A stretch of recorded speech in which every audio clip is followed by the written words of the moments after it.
disgruntledduck.com. Hi guys, welcome. Another review. It's another plane, slightly larger this time now. It's a 1/48 scale.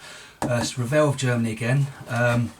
Yeah, so this guy, it's a Spitfire Mk.II. We've got our colour chart on the back. It's giving us all the paints we're going to need for this kit. Now, I bought this kit for one reason. It was on sale and it was £5. And unfortunately, I can't turn up a bargain. So that's why this guy came home with me. Okay, so it's a newer Revell kit.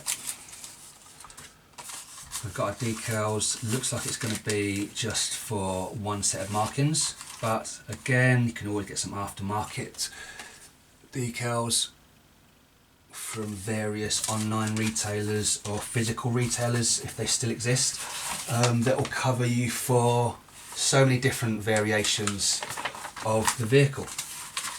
So, as with the new Revell kits, or Revell, I never know how to pronounce it. Nice colour instructions, lots of good detail, showing exactly how we're going to paint everything. At the back, we've got the markings and the external paint scheme. I do like these new instructions.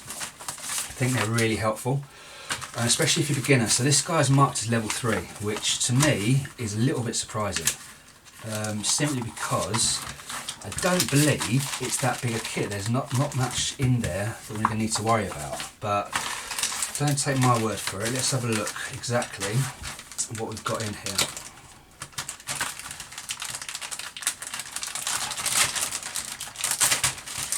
Alright, so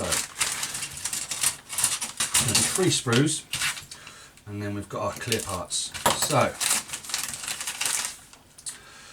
our clear parts, basically, we've got our cockpit glass there.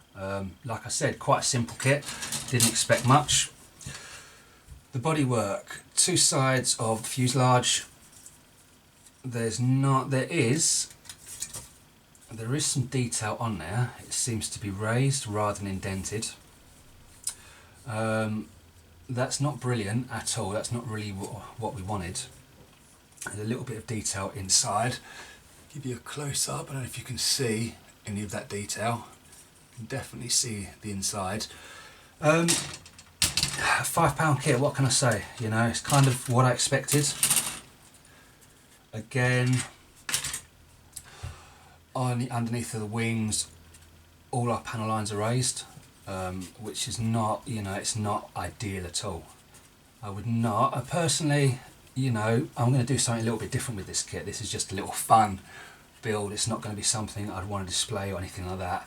But if it was, I would definitely want those lines to be indented rather than raised. I mean, you can take your panel scriber, you can sand them down, you can redo them yourself, but you know, this kit normally retails 10 or so pounds, maybe a little bit more, I could be wrong, but I'd rather spend a few more pounds and buy something that has the recessed panel lines, because that's really not gonna, it's not gonna look great when we do our washes and that. It's gonna look alright, but it's not gonna look great.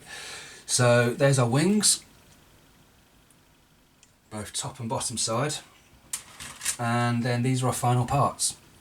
So as you can see, it's a fairly large scale model, you know, which I'd say is definitely, I'd call this a beginner kit rather than some of those 1/72 kits they mark out as a skill level 1 or a skill level 2, and especially the Airfix kits. I'd find this a lot easier just because the scale's slightly bigger.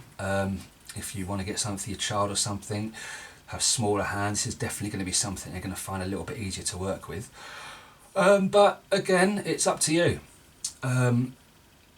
If I'd have known how this kit looked beforehand, I probably still would have bought it at the £5 mark.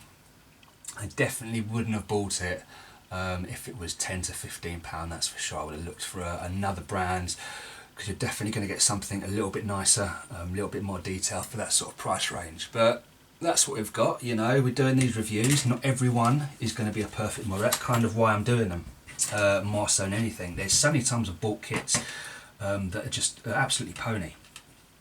And it would have been a lot nicer if I'd have seen to begin with what I was getting myself into and not waste my money. I am one of these people who does like to buy cheap kits. I like a lot of the Tamiya tanks, the ones that are under £20.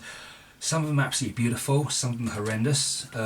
As we've seen with this kit, pretty rough, but you know, we're going to make the best of it. I've got something quite exciting planned for this, to be honest. So yeah, check back and see what we're going to do with it, and until then, happy modelling, and I'll see you soon. Don't forget to hit the subscribe button, give the video a thumbs up and leave a comment.